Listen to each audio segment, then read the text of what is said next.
A stalemate at the weekend against Wimbledon at Plough Lane in what I believe is southwest London. Had no idea where I was, but it was nice to be there anyway. Is going to be our main talking point on this pod today. We've got a hefty mailbag, but really we're getting into the nuts and bolts of what some see to be a really negative result, others a bit of a meh, not fussed. We're going to chat about that a little bit more later on. But first of all, Ross, you know I love a pen. I do know you love a pen. Not a penalty. I do like penalties. Wow. I went to Longleat today and Yes. I got this new sick pen. It's got hippos on it. It is sick. So was this a trip with the family? Yeah. Did monkeys climb on your car? Oh my God, they did. They literally did. Okay. And I literally had like select car leasing on speed dial ready to go and say, I've got photographic evidence that the wiper blade has nothing to do with me. But luckily they didn't mess it up at all. Now, actually. I think they would probably counter that the moment that you chose to drive your select car leasing lease into the monkey enclosure was the point at which you voided the right to say, this is not my fault. I've driven it into the monkey enclosure. And my son was like, what will you do if they smash up the car? And I said, well, I'd sue them. He's like, well, you can't sue Longleat. I was like, no, I'd sue the monkeys. Right. So the sign makes it very clear that Longleat take no responsibility whatsoever for car damage, but the monkeys don't, do they? Right, that's true. So, yeah, exactly. Are the monkeys covered by Longleat's legal defense policy? I don't know if, do monkeys get habeas corpus in the legal profession? That's the question, really, isn't it? Did you buy the rhino hat at Longleat? No, I didn't actually. This is one of a series because I had the wolf one. Yeah, I know you had the wolf one. It's very nice. This one's obviously got a rhino and it says bulletproof. And let me tell you, after some of the DMs and comments I had after the result on Saturday, I need to be bulletproof. Yeah. Goodness wow. me. If you're going to come for me, right, at least listen or watch the whole video. Don't just look at the misleading headline. No, I wasn't moaning about anybody. I was literally just saying, and we'll get onto this later on, but some of the reactions at the end of the game were hangovers from last season. If Leam Richardson was a new manager at the club, and I know he's not, but if he was, hypothetically, and we had these two games, would the reaction be the same? No, it wouldn't, because if it is, and you're going after a manager after two games, and that's, of course, it's Russell Martin, you're mental. You're absolutely mental. But so please don't Please don't put in the paper that Ben got upset. That's the most important thing, right? That's the most important thing. This is meaty for the intro, mate. This is meaty. I'll take any engagement. You can call me whatever you want. I've always said that. It's no problem. But if you haven't watched what I've said, or you haven't actually read what I've written, that goes for anyone else at the Tilehurst end. Please don't come and have a chat.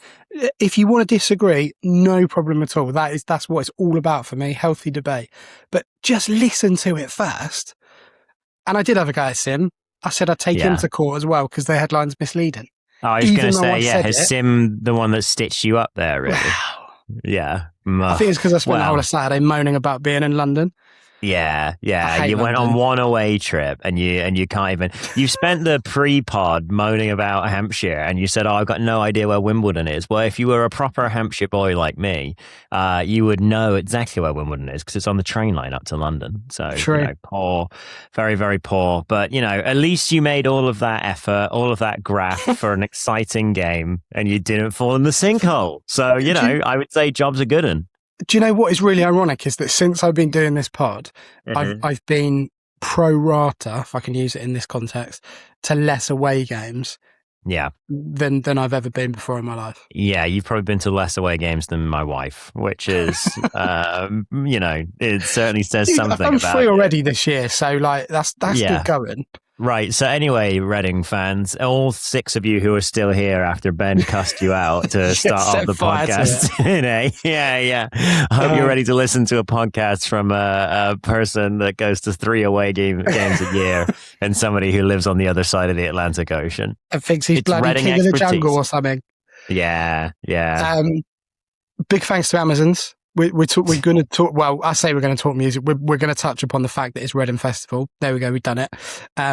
But the Amazons obviously have given us their smash hit, My Blood. They've got some new stuff coming out, really good stuff. I keep saying that, but they're doing a lot more advertising. Obviously, the link up with Caversham United, which I think is a fantastic Yeah, it's cool. partnership. I'm really, really pleased for both of those parties to be able to, bring it together. And huge thanks to our official brewing partners, Siren. I've got a Soundwave. I don't know why I had to look at it. I know exactly what it is. Soundwave's probably the most popular one they do.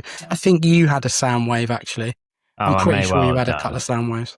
Yeah, one or two, I'm sure. I think I've had the Lumina as well, which I know is the one that often gets mentioned, but I've definitely had one of those at a local establishment that was carrying Siren, not the official Siren tasting room or whatever you call it down on the high street. The high street place. RG1s. RG1s, thank you. Actually, you can't call it RG1s because that used to be a nightclub in Reading that had a bit of a reputation. It's RG1. It's the bar in Reading. So. Is there a nightclub that doesn't have a reputation? Anyway, onto Wimbledon versus Reading. Yeah, let's get into the recap after this. What we call sting in the industry.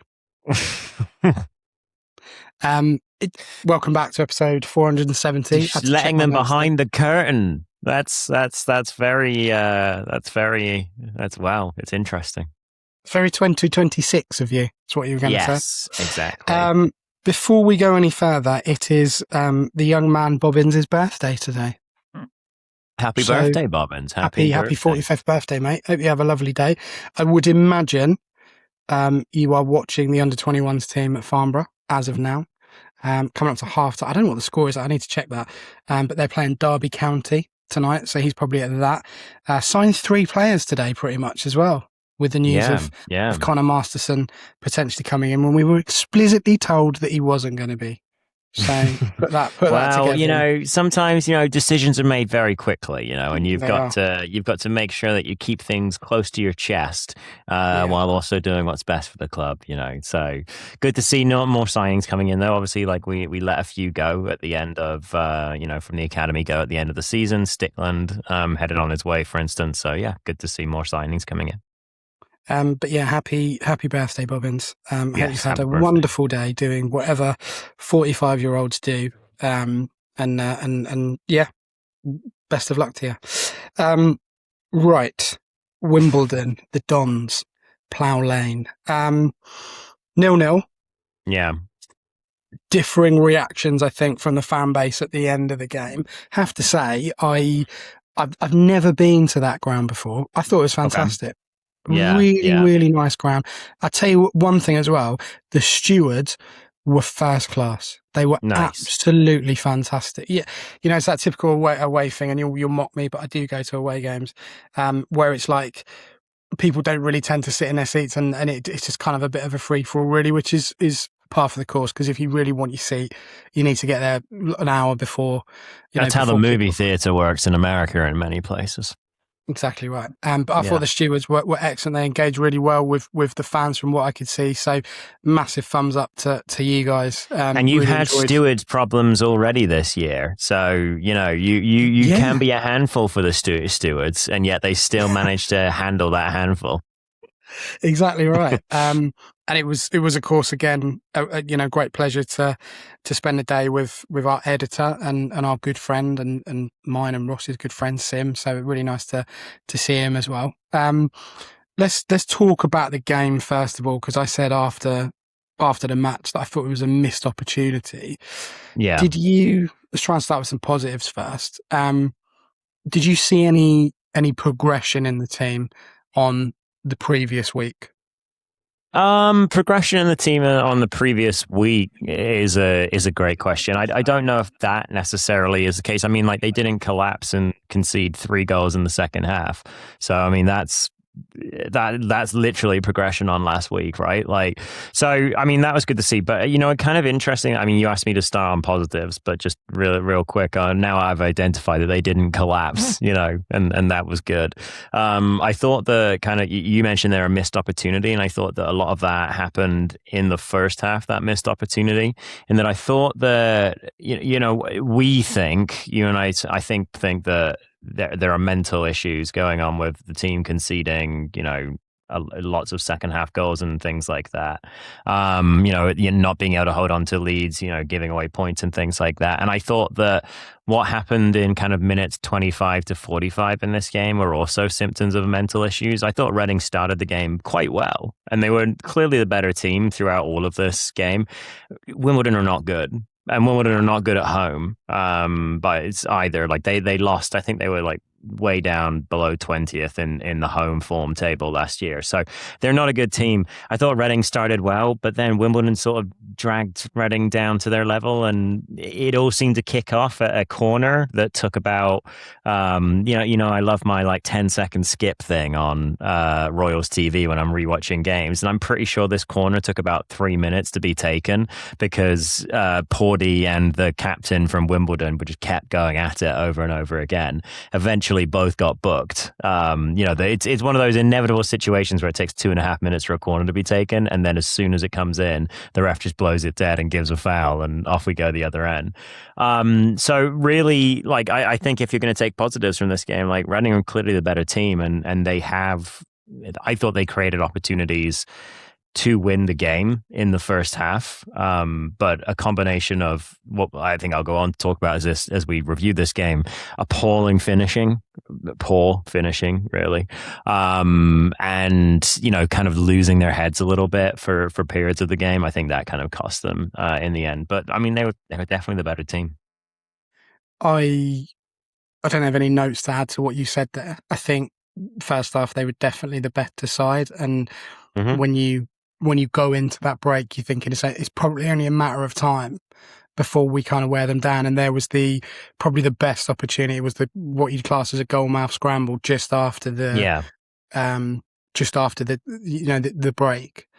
But we couldn't really build on that. And I think one of the biggest issues really was that we, as you said, dragging down to their level with respect to Wimbledon. Fantastic club, got a lot of time for them. Their fans were great and have been great whenever I've interacted with any. But they're not a good side. That Wimbledon are going to be there or thereabouts for relegation, I would say, if not relegated at the end of the season, because they offered very little. And the problem for us is that you could see the fans or feel the fans. You could also see the players getting frustrated.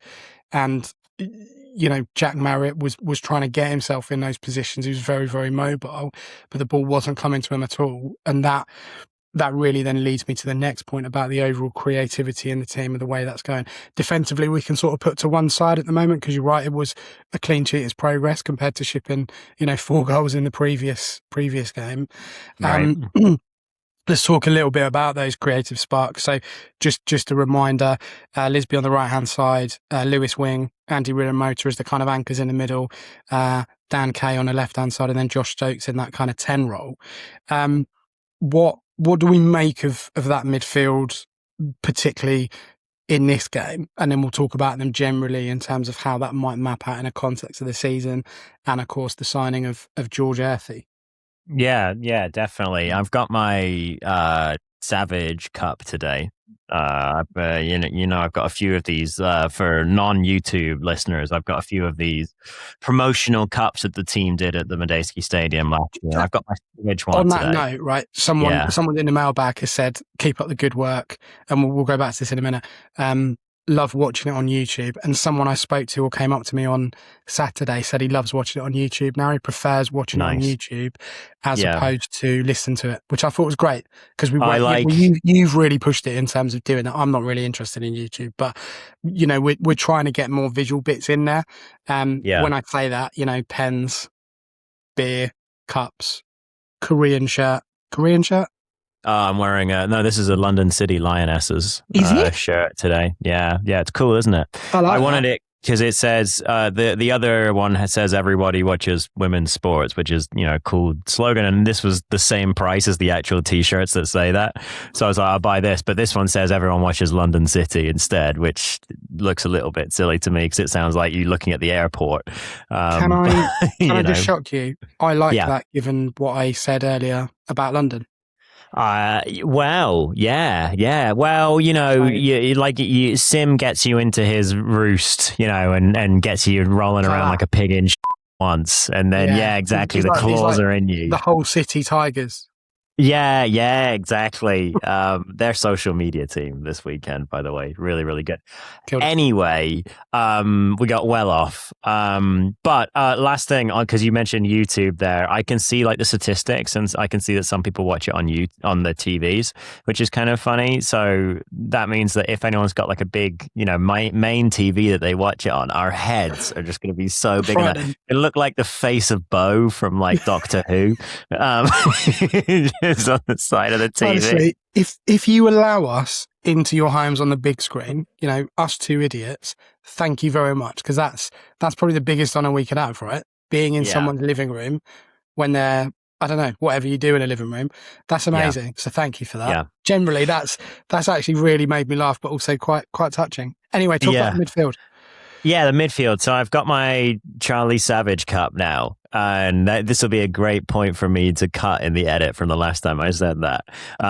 So I think that I'm going to have a more positive take on Lewis Wing than a lot of people will have in this particular game, especially in the first half. I think that the midfielder, in terms of personnel, that's not quite working for Reading right now, is probably Andy Rinomhota, who hasn't really caught fire yet this season. We're 2 games in, right? We're 2 games in. Can I just jump in there on Andy Rinomhota? I really like him as a guy, right? I really, really like him.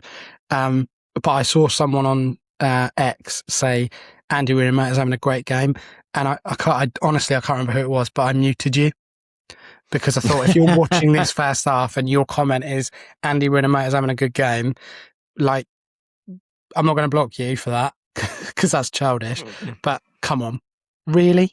He's been so bad these last 2 games. He really has. I don't think he's been awful. Don't get me wrong, and I do think that he is probably giving. I mean, like, he's doing some of the defensive work that Lewis Wing has, for some reason, found himself unable to do in the first couple of games of the season. But the back four, and I thought Hayden Roberts was pretty weak in this game. But anyway, on the midfield, I think Rinomhota has kind of like started the season a little bit weaker than we would like, and that means that you'd probably like to see Savage start a league game soon just to see how he looks alongside Wing. I'm fine with Wing in this game. In terms of like kind of how they're using him, if you go and look at the SofaScore these days, has really great passing charts. You can just go and see every single attempted pass that he made, and you can see that like where Wing is trying to get to often is sort of just beyond the halfway line, kind of in the half space, sort of in the wide space, and then delivering into the final third or into the box. I can understand not being a huge fan of that if you don't want to see kind of like very direct football, because there is a lot of direct football involved in that. But I did actually quite like it, because something that you saw a few times as an alternative was that Wing would kind of drift out into that spot and then actually drift back inside if Reading were playing the ball across their centre backs or something like that, kind of looking for the path forward. Wing would then drift back into a more traditional 6 or like centre mid spot, and that would drag a midfielder, with him, because obviously the other team want to mark Lewis Wing to make sure he can't just freely deliver it. Oftentimes that would mean that once Wing had moved out of that sort of like right-sided spot, Udoka would be either one-on-one or would be pretty much open and free to pass to. And I thought Dokes was really good in this game at kind of driving. He actually looked like Yiadom at times in the way that he was both driving forward and then into the half space, giving Lisby that option. Does he want to come inside? Does he want to like go out wide to look for crosses? And I thought in the first half, he was actually working quite nicely in the way that Wing, the first 20 minutes certainly, it worked nicely in that Wing would either get into the sort of right half space, right wide space to deliver the ball into the final third, or he'd peel out of that space. The ball could then go into Dokes behind him, because Wing had pulled a defender off. It's phrasing. Wing had managed to make it. What is the matter with you? It's like, just think about what you're saying. It's a family show, and you do this. I know. Anyway, Wing had run inside, and that had made sure that the defender wasn't there to stop Tugs. Anyway, I liked the way the right side was working this game. I thought that the left side, and that came kind of through like Wing's like movements, either to get to like the midfield or to go back, to provide the space. I'm literally sweating it. You're going to get us cancelled. I know. I'm really sorry. I was fine with it. Do you have any questions? Is that clear? I feel like some people are going to disagree with me and think that Wing just bombs the ball forward every time. And that's totally fine. I just think that there's a little bit more nuance to it than that. And I think that the willingness of other teams to press Wing means that you can use that space in behind that vacates, if that makes sense. I think calls for Lewis Wing to be dropped, I think, are really, really premature. I think he is a player that ultimately Reading need and can't do without. Every player goes up and down in their career in terms of form, and he's obviously not started the season particularly well. I thought he lacked a lot of energy on Saturday. I thought he looked quite tired. I thought some of the stuff he did in terms of the balls he was trying to play were either really misguided or just really lazy. But I don't see Liam making a huge statement and dropping him for Mansfield. And I'm talking about Mansfield in terms of the context of the league. I know we play, Stevenage in the cup in between that.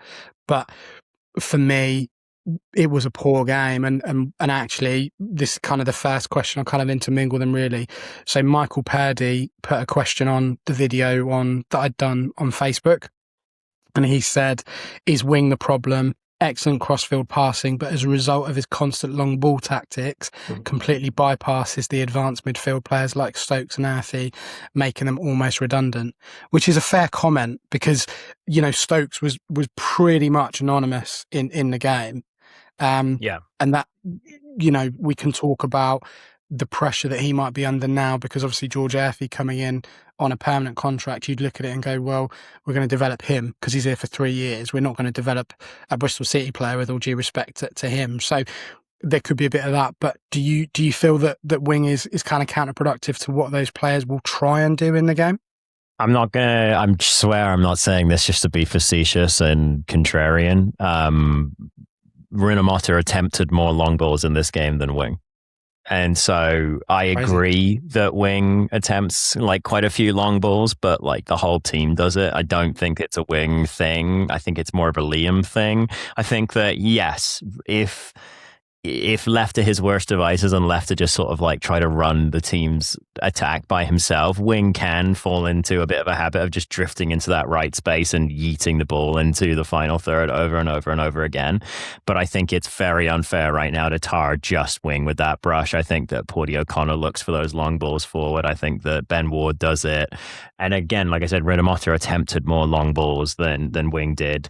At least with Wing, I think that, whenever I'm like looking at long ball stats, I'm like half of those are probably I'm always thinking about the difference between a long ball where you've had the time to think about it, you've seen the run and you want to play that ball into space for that person to chase, or there's that kind of long ball that's like, oh crap, I'm out of options here. I don't know what to do. I don't want to lose the ball in a bad place. I'm just going to yeet it down the field.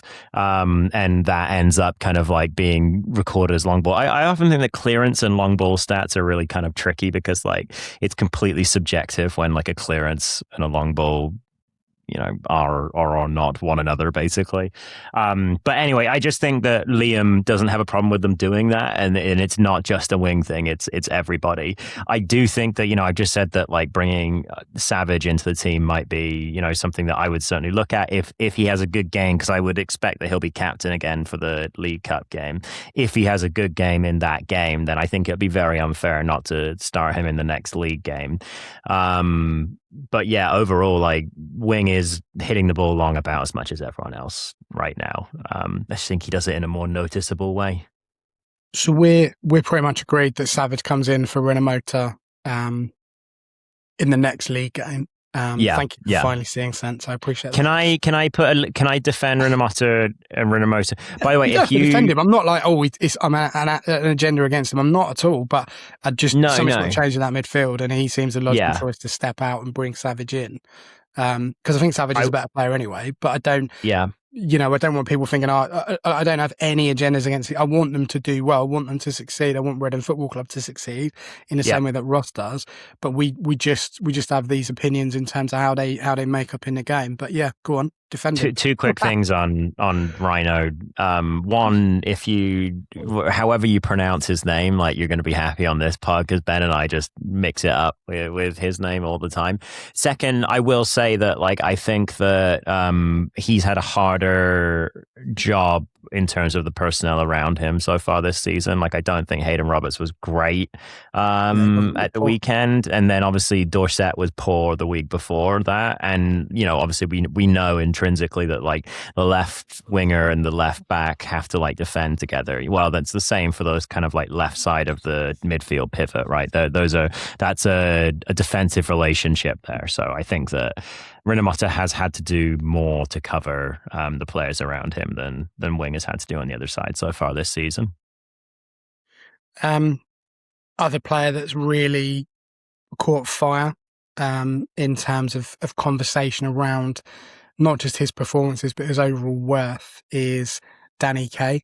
Again, no issues with him at all. Like I want him to succeed, but at the moment, and I think this is my hangover from last season, is that I don't see what he brings. Now, you made some fairly valid points in written form over the weekend. Talk to us a little bit about him before we kind of close off with Kyrese Lisby. Makes it sound like I've sent you a like pigeon mail. I sent you a strongly worded scroll. Yeah, exactly. About delivered by Hedwig, the popular owl from Harry Potter. Yeah, exactly. Do you know what I liked? I mean, like the thing that I like about Chihuahua is that he's direct, and like he does lose the ball. Don't get me wrong, but like, well, actually, I did just get me wrong. Statistically, apparently, he wasn't dispossessed once in this game, so maybe he doesn't. And the best moment for him of the game was on the 20th minute when he managed to pull double coverage, and that pulled a player off. I think it was Wing on the edge of the box. It was either Wing or Stokes to get a shot off. And I thought that was a really good moment from him. And again, like for me, Daniel Chihuahua just draws attention. He is quite different to Lisby on the other side. I feel like Chihuahua always comes inside looking for a shot when he's on that left side. He's not necessarily looking for that kind of cut back across the box. And I think that, Lisby also is the shiny new toy. And, like to a degree, Chihuahua just kind of, looks like last season's model in comparison. But I still think that Chihuahua is very good. And just in terms of what I was sending via pigeon mail to Ben this weekend, statistically, Chihuahua is just a good, solid, better than average League One winger, basically. Like he's not, and that kind of like how you feel about that might kind of depend on, what you expect for Reading this year. I'm a League One winger, yeah. Yeah, exactly. Like I think that he's probably a squad player in a League One winning team. But yeah, I could see Chihuahua starting in a League One like promotion winning team that finishes like second or goes up through the playoffs or something like that. I wasn't laughing at your defense response, whatever, about Dan. I was laughing because you made another innuendo. So thank you for not rising to that. Okay, it's just silly, childish, immature nonsense. And if we're on your TV, I'm really sorry about this, but it just keep happening throughout the season. Yeah, it'll just happen. Okay, so the change I would make would be for Paddy Lane to come in for Dan Kaye. I don't think Roberts was very good, but you have to remember that he has been out for quite a long period of time. He missed the majority, if not all, to my knowledge, of pre-season. He was poor, but expecting him to go for the length of time that he did on Saturday, I don't know what's happened with Dorset. I don't know if he's injured or if he's just completely out of favour. It would be odd given that he played most of the game on the Tuesday before, but not sure. I'd be looking at bringing in Paddy Lane for the next league game, personally. But just to mix it up, just to take him out of the team for a little bit and just say, look, have a rest, regroup, because we can talk about dribbles, we can talk about not being dispossessed, whatever, but there needs to be an end product to it. And we've talked a lot about Lisby, who I think over the course of the season, I think he will possibly be player of the season. alongside Dokes as well. I think they formed a pretty good, 100%. Yeah, it's very early. Well, Dokes has been better than Lisby for me so far, and Dokes has provided. Dokes has been fantastic. Dokes is also providing that platform for Lisby to kind of go forward with, right? Like, I think that, like, I hear what you're saying with, like, well, Hayden Roberts has been. He's only come back from injury recently, and you're right in terms of like how we would assess Hayden Roberts' performance. Like, I'm not going to tar him too much with this performance because it's his first one back, but it does mean, it did kind of mean that Reading and Daniel Chirwa, whenever he played, whenever their attack started on the left side, he was probably like 15-20 yards behind where Lisby was starting. If you go look at their heat map, Chirwa spent a lot more time kind of back in his half than Lisby did, and I think that's partially down to the fact that he had to spend like time coming back into his half to receive the ball from Roberts, or he was having to cover defensively, with Roberts there in behind him. We also know that Roberts kind of likes to go wandering at times, because he has played as a winger before. So I just think that the what your fullback is doing behind you is always going to, influence how you're playing as a winger. Final thing I wanted to say about Lisby was that first half I thought he was very, very good, very, very direct. He does the defensive work as well with Dokes there, and there's a really good balance to the two of them. They're very, very athletic. I think they've been, whatever you say about the transfer window, they've been fantastic pickups for this football club, and I think they will. I don't think Lisby will be at the club very long if he has a really, really good season. Dokes, how he, with respect to Byrne, how he was there for that length of time and no one else picked him up. I'm not sure, but he's been excellent. Well, and it's worth mentioning. Sorry, Ben, just to mention would you call Ben Ward your namesake? Because he's Ben, but with like ends. Yeah, okay. Yeah, it's just a little bit weird, that one, isn't it? I thought Ben Ward was pretty good in this game. I thought that he was, I wasn't thrilled with his performance against Luton, but I thought this was much better. Overall, the overriding question for me out of this, because you're right, like there was some frustration, but I think honestly, like we're just getting back into the swing of things of having something to moan or, be happy about every Saturday. Overall, how would you feel about this point away from home if we hadn't collapsed against Luton, I guess is the question. And if some buts, candy and nuts, all that kind of stuff. But how would you feel about this point if we hadn't collapsed? Football fan, you win your home games, you don't lose your away games. That's promotion, isn't it? Right. Right. So had we picked up a win against Luton and then drawn against Wimbledon, I think 4 points from 6 is okay. When you get 1 point from 6, it totally warps, the points ratio totally warps the perception of how we've been in those games. So first half, by the opening 6 minutes against Luton, we were great. We were absolutely on it. Everyone did their job, no worries at all. The collapse comes, and I said before the game, I felt we needed a response. I felt we needed a win, and whatever that looked like to get our season going. The longer you don't win a game of football at the start of the season, the more mentally it plays on. And what this team doesn't need is more mental baggage to go with what they've already experienced over the last 6 months or whatever. And on that point around mental baggage, Lisby, based on what I was looking at earlier, which is exclusively my own work and absolutely no one else is connected with TTE, is that Lisby stops touching the ball from the same point, which is 57 minutes. Is that a Lisby thing? Is that a Leam Richardson instruction thing? Or is it just that Wimbledon shored themselves up and went, don't let him touch the ball? I think if you go and look at the momentum chart, you can kind of see that this is where things sort of change for Reading right around that point, or the momentum sort of swings in the game right around that point. So I think that there's further there's stuff going on wider than just Lisby at that point.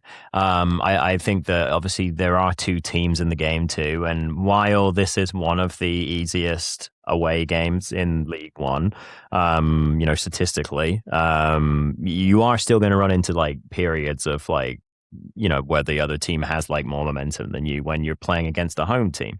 And Reading were, they probably had the majority of the play through the first hour, but they definitely fell off a little bit after that. I almost kind of think that, the longer this Reading side goes, like, or the longer it's been since this Reading side has like talk to Liam, the worse they get. Like, they're good at the start of a game for like 20 minutes and they start to tail off a little bit. They're good for the first few minutes of the first 10-15 minutes of the second half so far, and then they start to tail off again. And I think it just comes back to that sort of leadership question we've been asking a lot this year, and who steps up on the field. But I also kind of think that comes back to how you build a culture and how you build a culture of winning. And I think that Liam spent a lot of last year talking about, wanting a preseason and wanting several more players. And he's still talking about wanting, several more players. And I think that if you don't have a shouting, screaming leader or captain sort of guy on your team, which Reading don't really, then the way in which you kind of make sure that everyone is on the right path and like on the same page is by building a really strong winning culture, or like a very strong identity of how it is that Reading play. And I don't really think they have that right now. There isn't anything that Reading can go, okay, we've had a rough 10 minutes, but we know that if we keep hitting this particular sequence and we keep trying like this particular tactic that we're identifiable with, we will eventually get out of it. We keep doing our thing. It's a little bit wishy-washy right now. It's a little bit like personnel doing their own thing, other than trying to get the ball into the wingers quickly. Hang on a minute. Hang on. Stop. Try now. So just a recap of those upcoming fixtures.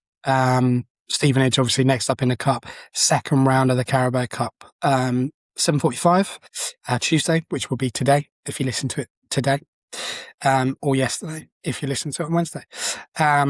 Then we've got a break, about a week break. Mansfield at home in the league on the 2nd of September, back at home again against Blackpool on the 5th. This is where it gets a little bit tricky, because I believe if we get through against Stevenage, the Oxford away game will be moved. I need to confirm that, but I'm pretty sure that's the case. And then we're off to Cambridge away on the 12th of September, back at home against Notts County on the 19th. And then we finish off September with a away trip to Wycombe. So plenty of points to play for, plenty of opportunities to get on the board. You would look at Mansfield and say possibly a must-win game, depending on what against Stevenage. It's not like we haven't been winning games, because we have obviously beat Wycombe in the other cup and Bromley to start the season in the Carabao Cup in the first round. So there's a number of fixtures there still to play for. We're going to move to the mailbags. There's quite a lot in there, so we're going to take a very short break. I'm going to take a sip of my sound wave from Siren. Nice. And we'll be back in a bit. Sip. All right, welcome back. Did that too quickly. It's smooth beer. It's not. It doesn't make you. It doesn't make you cough. Ben's bad at breathing, and Ben's it's nothing famously to do with the beer. Yeah, it's my gullet. Sorry about that, everybody. We are back. Just about. We're not dead. Not yet. Episode 470 of your Tilehurst podcast on Bob's birthday as well. So happy birthday, Bobbins. Yeah. We had a question last week around the club sending basically shirts to people around the world and kind of engaging those younger fans. And it didn't matter if they were this season's shirt or last season's or whatever. We've had a really interesting follow-up, which would be relevant to you as well, Ross, around that. So this is from Early Bird, and it came in via DM on X. Hey mate, hope this message comes through as Twitter has randomly shadow banned my account. Don't know what that means.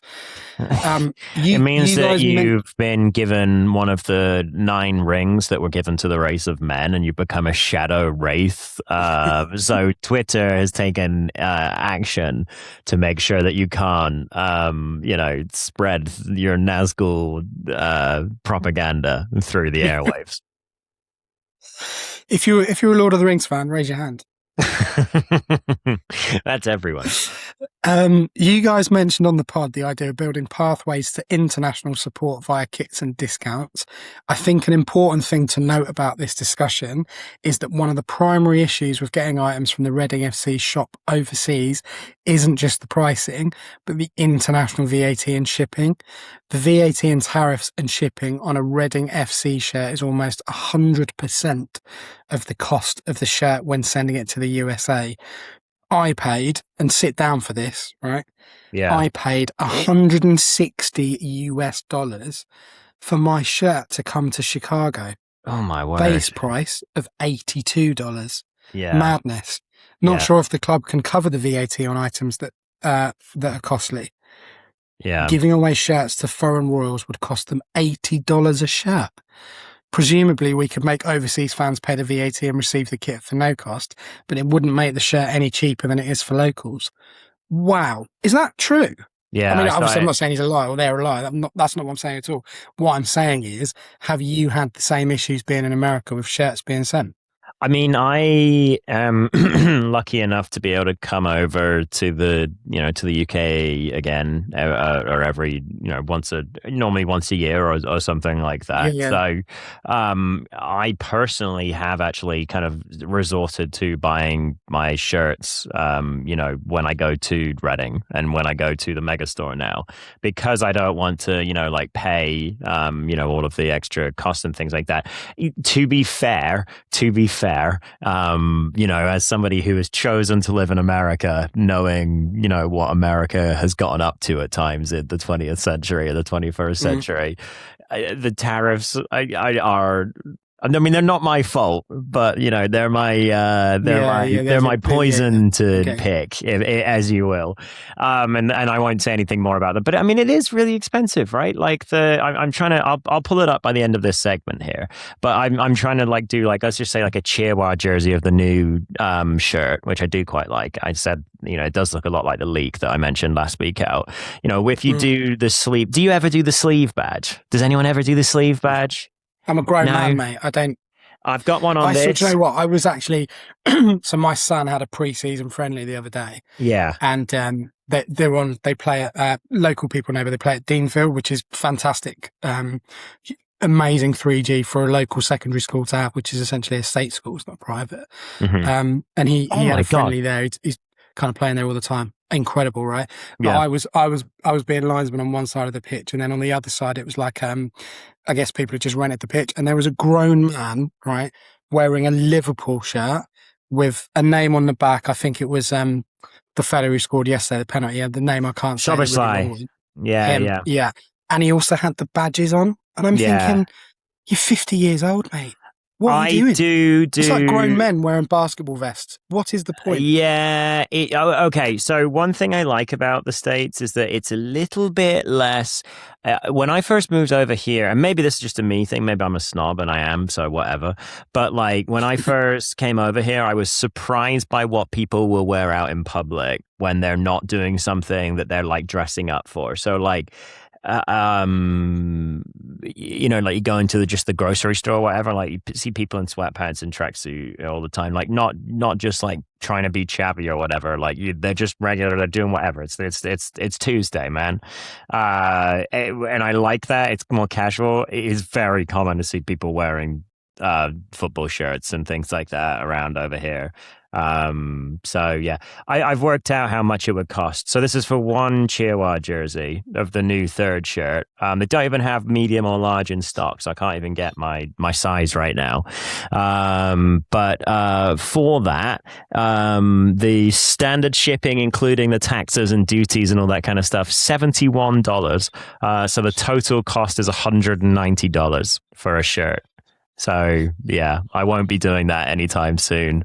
That is very tricky. I wonder how on earth they're getting, because I imagine you may have seen that the club has a partnership with a soccer club in Louisiana. So I wonder they must be sending shirts and things out there. I wonder how they're avoiding all of those duties on those. But yeah, I mean, that is a good point well made. But who is the person who pointed that out? Early bird, and it's spelled early as in the place. So my assumption is that they lived in Early and now live in Chicago, which is, with all due respect to Early, a huge upgrade.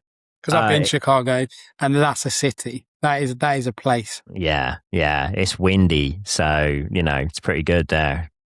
Yeah. They have lakes as big as seas over there. So yes, exactly. I was watching the Racing Louisville game this weekend, which I do most weekends, and they played against the Chicago Stars, who are Chicago's NWSL team, and they have their stadium right on the edge of the lake. So when the camera pans up, to show the crowd or whatever, you can see the lake in the background and everything. It's really cool. Just a really cool stadium. So if you're in Chicago, go watch a football match, I guess.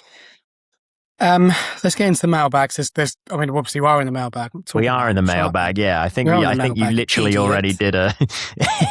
This is going to make it so much harder for me to edit now. I'm going to have to go in and be like, "Oh, welcome to the mailbag" twice. Just leave it in, mate. That's what people expect from us. While I'm fiddling around with this and my fat fingers, you've got something on email, haven't you? Is it from Alex? I do. Yeah. I have one from Alex, who is. Go on, Alex. Do you know what? Sim told me at the weekend that his commute was insane. He was going from wherever he is in Spain, Madrid, to Middlesbrough, to then Stockton-on-Tees. Yeah. Casual trip. It's fine. It's whatever. Didn't even know going to Florida. Airport. Yeah, well, it's got a field. You can just throw the plane at it and hope for the best, know. So, yes, we did have an email from Alex. Here we go. Question for the pods: if the definition of madness is doing the same thing and expecting different results. ... He's got this pod. Yeah, right. He's got a lot of things that he'd like to see changed. I'd like to see, you can just kind of I'm just going to read these off and you can tell me 0 out of 10 for how hot this take is, okay? Just, that's it. That's how we're going to respond to this email.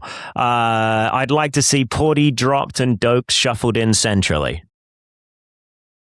That's a 10 out of 10 hot take for me. I wouldn't do that, personally. No? All right. No, I wouldn't do that. Ahmed introduced on the right. No, I wouldn't do that either. All right. I'd then drop Chihuahua and bring in Osho, either moving Lisby over to the left. You like that? If you're going to be really brave and you're going to bypass Paddy Lane, Osho looks a real good player. Well, Paddy Lane's a left back. We've always known that. Yeah, it's fine. It was always there. It was there. Right. It was clear. Right, exactly, yeah. I'd also finally push Wing into the number 10 role and have Rhino and Savage in the pivot. This would be a side then full of energy and running, and coupled with Marriott's ability to read the game and time his runs, we could utilize Wing better in an area of the pitch where it doesn't matter as much if he gives the ball away, but we can get the ball to him and play the wingers in, or Marriott, or anyone running from the back to follow up that run. Porty would be ideal to bring on to help close out the game, so we need to sit deep and not concede in the 96th minute. Thoughts on this? Do you like 10 wing in the 10 role, I guess? I don't have any issues with it. I don't think that Marriott's frustration on Saturday were with the central players. I think they were with the wing players. Not wing as in Lewis Wing, but as in, on the wings. I don't know how to explain it, really. That would be that'd be a really good Reading specific thing we could do, is when we say the wing players, we mean Chirwa, Lisby and Lewis. That's quite useful, isn't it? I don't think that Liam is going to be that radical. No. Personally, I think if a new manager came in, I think they might look at it and go, can we use Lewis Wing in the 10 role? No issues with that at all. But I don't see Liam Richardson doing that personally. No, I don't think we need this. I don't personally think it's time to throw everything in the trash can just yet. I think that there's been sort of 120 odd minutes of good football played, and there's been sort of 60 minutes of absolutely mad football played by idiots. I think that, it's easy to forget that Dokes and Lisby are playing their second competitive game for Reading, and there is further room to grow in terms of like gelling there. So I would stick with it for a little bit. I thought there would be a faster start though, for sure, and I'm a little bit surprised that's not happening. But I mean, like, I guess we kind of expended all of our fast start energy in the first half against Luton. I think it's very, very difficult because, what is the reaction? Is it, and this is where, we probably feed in now to other questions, but a lot of the reaction on Saturday was, Leam Richardson, your football is not very good. And I maintain that is a hangover, and I said this at the start of the pod from last season. This wouldn't be based on 2 games. Is this, and I'm not going to stand here or sit here and defend Leam Richardson because, regular listeners of the pod will know that I don't like him and I don't think he's a right manager for this football club, but I'm prepared to give him the benefit of the doubt. I don't honestly think that on Saturday it was on him. There is a massive issue with strength and depth, and we've talked about that. And to be fair, the club are trying to address that. George Earthy came in. There's 2 players that potentially can play that 10 now, but he's only got what he's got. And those players were not, as you said, clinical enough. They were not direct enough. They didn't find a way mentally and physically to cope with what Wimbledon were doing. I don't think that's on Leam Richardson personally. I thought Reading did enough in this game to win 1-0. Right? Like, would you agree with that? Like, I think if Reading had won this game 1-0, everyone would have gone, yeah, fair result. Like, and I think that if Reading had won the game against Luton, you might go fair result as well. Like, or like at least like drawn that game. And again, ifs and buts and, all of that kind of stuff. So like, tell me I'm an idiot. That's fine. But Reading are just like, they just don't get the ball off their feet quick enough, and their finishing is just so poor. Like, again, in this particular game, kind of the expected goals on target that they produce from their expected goals is rubbish. They got 0.59 from 1.28 expected goals in this game. So what that basically means is after the ball leaves a Reading player's foot for a shot, it is twice as unlikely that that's actually going in versus the average right now. So Reading are just finishing god awfully, and they're also not getting the ball off their feet quick enough, and they're getting a lot of shots blocked. Chilwell, like I said, created space for Wing to shoot on the edge of the box, and he waited until the shot ran down, basically. So I think that, the other argument would be that maybe that's a factor of where on the field Reading are looking for shots, and the fact that they're creating those from cutbacks sometimes. But I do think that Reading are creating the chances to win games, and other than Marriott, nobody seems to know how to finish a football or how to finish off a goal, right? So, yeah, I think that's the biggest issue so far, is that the finishing for Reading has been very poor. And Marriott even has fallen victim to this at times. Marriott could have put the game, could have won the game, I guess, because it was a 0-0 game. He could have won it in the first 10 minutes when a ball fell to him in the box, and he was unable to do so. Last week, you think that goes in every time, right? Like, everywhere you're shooting from, it was going in. So I just think in this particular game, an issue that I mentioned in the previous game, that Reading just had worse finishing than Luton, but created a similar amount of chances. In this game, again, poor finishing. And it shows up in the stats. Just look at expected goals versus expected goals on target. It's right there. Yeah. I don't think that was on Liam, and I thought it was harsh. Like, I get people are frustrated, and I understand that, and there's plenty to talk about the ownership and everything else, but I'm not going to be a Liam apologist, and I never will. But I thought it was a bit out of order, really. If I'm honest, out of order is the wrong word. People pay their money; they're allowed their opinions, but I just felt I felt that it was, There's kind of like a growing narrative around this, like, we haven't won a league game since March storyline, isn't there? I feel like, and I think that's driving a lot of the tension right now. And I think you kind of mentioned that you think that who is it? We're playing Mansfield at the weekend. It's Stevenage in midweek, and then Mansfield at the weekend. Yeah. I think you said that Mansfield is probably a must-win. I think it's definitely a must-win. I think Reading need to get the monkey off their backs as quickly as possible. Otherwise, the toxicity will come in really quickly. And I think we identified that, a lot of us, in the preseason write-up, right, where we said, like, people are willing to give Liam, some grace, as you and I both said on this podcast, but the anger at the end of last season was real. Like, you and I both made videos about how we think Liam should be sacked, and they were popular videos. So, And moaning is always going to be, not to say like a stupid internet video is like, a validation for your feelings or whatever. Like, it is designed, I think, to almost be therapeutic and soothing for the feelings that you already have. So it found an audience, though, is my only point. And I think that, as we all said, if Reading didn't come out of the traps flying, that toxicity would come back very quickly. And I think that the Luton result and the way in which it happened was just about the worst possible thing that could have started Reading's season, because it's just an easy thing to point to, if you're not happy with how the club's being managed. And I can understand that. Again, like, I'm not thrilled about it either, but I think that if you compare it to the really turgid stretch in the last 6 weeks of the season, things have been a bit better, and I would like the finishing to improve very quickly. Waldy, we miss you, Waldy. Hello, Waldy.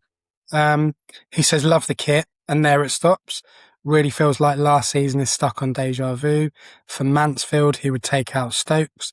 He'd put Wing in the 10 wrong, and then bring in Fraser to replace Wing. We haven't mentioned Fraser, have we? So no. Yeah, I don't think Wing wants to leave. The problem is, like I was saying earlier, like I think that Wing likes the relationship that he has with Lisby and Dokes down the right side, and I think that you'd be dragging that out of his cold, dead hands. And I don't think that Liam would upset Lewis, if that makes sense, because I think that Lewis is still in Liam's camp, because Lewis gets basically whatever he wants out of Leam Richardson.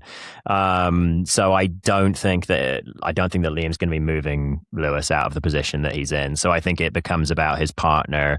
I do agree that Stokes has unfortunately not quite been what we hoped for just yet. It takes time to adapt to that position. And I think that, actually, to be honest with you, the number 10 in this system that Liam plays, which is often kind of like a pretty bog standard 4-2-3-1, is the most. I actually think that player is more isolated than Marriott a lot of the time, because I don't think that Liam really knows how to coach that position personally. So yeah. Waka Waka, love that. Waka Waka. Is Dan Kay good enough to start games? Kind of already covered that, really. If not Dan Kay, then are Williams or Lane any better? I'd go Lane. Just to mix up. I don't see Williams taking a claim for being a starter in this team at the moment. I think he's okay. I think he's very much a squad player. I don't think he's a starter. Is the midfield working any better without Savage in it? No! I covered that one as well. This is interesting.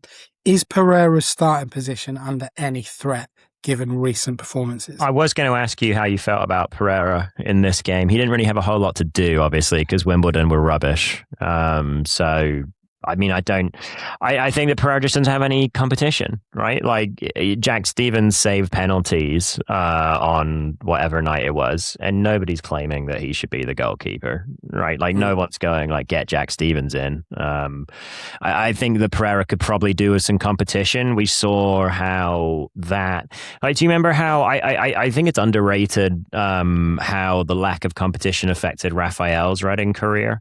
Rafael Cabral, the Brazilian keeper.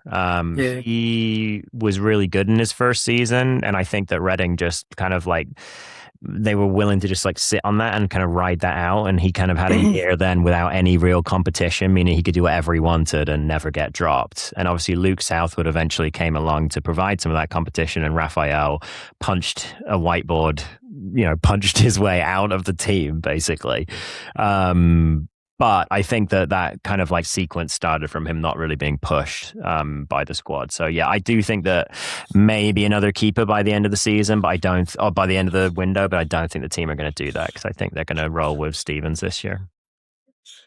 Mark, it's gone now. Mark Harnett. Yeah, Mark Harnett. Oh, stop moving. These blooming ads just pop up all the time. So annoying. If we're using the cups to give others minutes like a friendly to ensure they are ready if called upon, then let's make changes. If we want to progress or, God forbid, play our way into some kind of form, we start with the same 11, maybe with Earthy. That's an interesting point, isn't it? Do you look at tomorrow, or today, whenever you listen to this, and say against Stevenage, we're going to play the same team basically that we played against Wimbledon, but without Stokes, and you put Earthy in, given that you know you're not going to play for another week?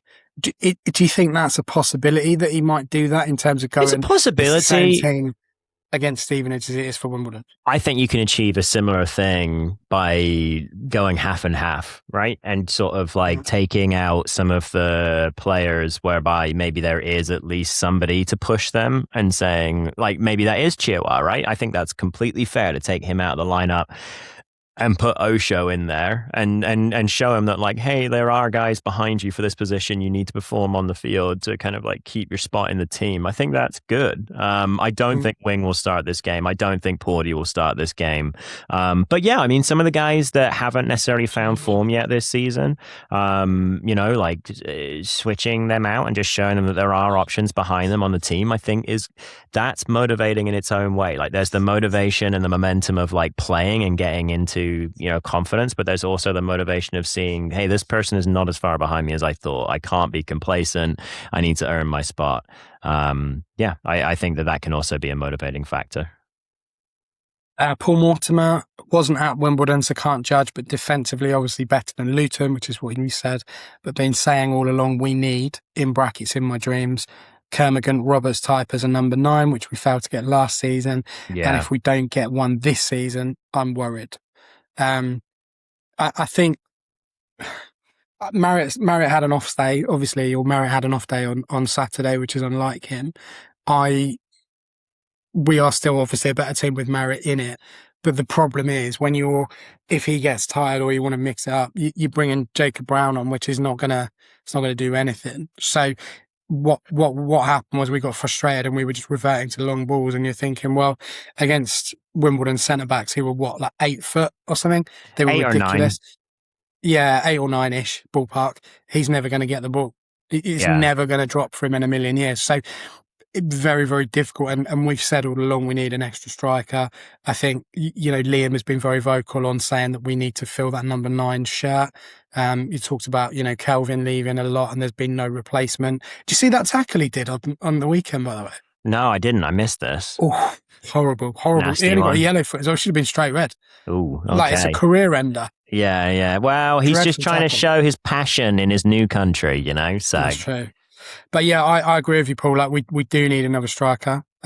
Jason Roberts, obviously, I think everyone knows my feelings on him. He was incredible. He was one of the best signings we've had, I think, in my time watching Reading in terms of the impact that he had.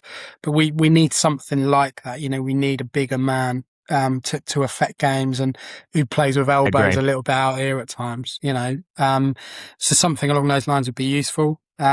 Chris Squire changes for Mansfield, Earthy for wing, retaining one central defensive midfielder, Osho or Lane for Danny Kay.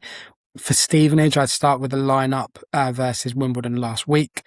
Based on the 2 opening games alone, I'd say 15th, but still confident of a finish between 5th and 8th. Do you realistically, can we be a top half table team this season? That is a great question. Do I think that we can be a top table team this season? Yeah, I think we can, because I think that right now, something that we've seen is that the games that we've been in have been almost defined by individual performances as much as they have been by any tactical or any other kinds of shift in the game. And I don't think that Liam is some incredible tactical manager. I think he's your old, I don't think he's like a Harry Redknapp type, but I do think that he's a man manager first and a personnel manager first, a tactical manager second. I don't think there's that much going on in terms of how much the team builds attacks and things like that. So it's going to come down to how players do this season. There are some who are already lined up to do well, and I think that if Reading build a solid right side through Dokes and Lisby, that is going to provide threat through the whole season that will be enough to take down some teams, and better finishing, as I've been saying, through this pod will take Reading higher up the table. And as we've seen in this league, I just don't think that Reading can fall much lower than like 16th for any significant portion of the season. I just think the league's not really good enough with the quality of players that Reading have. So yeah, of course they can finish in the top 10, but I think it comes down to individual brilliance rather than any kind of tactical work. Final one from Keith Satterley. Keith's always really vocal on X. He always comments on things, so thank you very much for that, mate. Really appreciate your input and for the engagement. After Saturday, it was clear that a leader on the pitch is missing. Not wing, but a senior head has to start to organise them, because to many look lost and devoid of inspiration. It has to come from inside the players, not the coach, as to position about where we are now will be about right in terms of mid-table. That leader thing is something that I think we're going to come back to all the way through the year. Like I think so, yeah. I don't think that there is enough in that team that you're going to look at and go, oh, he's a leader. Like he's bringing those players along. And Keith's right, on Saturday there wasn't much there in terms of leadership. So it can't just fall on the captain at times. We talked about that previously, but there needs to be something. And it'd be interesting if players like Dokes, is going to step up in terms of that role. If Savage starts playing, he's had a taste of being a captain. Can he lead the team a little bit more? So it'd be interesting to see how it goes. We are just about out of time on this podcast on episode 470. Thank you so much for joining us. If you are going to Reading Festival, by all means enjoy it, but enjoy it by being disciplined. Right. Yeah? Exactly. And take a Reading FC flag, all right? Because there should always be more Reading FC flags than any other flags at Reading Festival. Exactly. Ross, have a very good week. We're going to take a little break now because obviously we're not going to do anything after the Stevenage game. There'll be write-ups and stuff on the website, of course, and across our socials, but we'll be back after the Mansfield game, which is a week on Wednesday. So we will be ahead of you in terms of the Blackpool game on Saturday the 5th. Have a really, really good bank holiday weekend and enjoy the rest of the week, whatever you are up to. Come on, you Ars.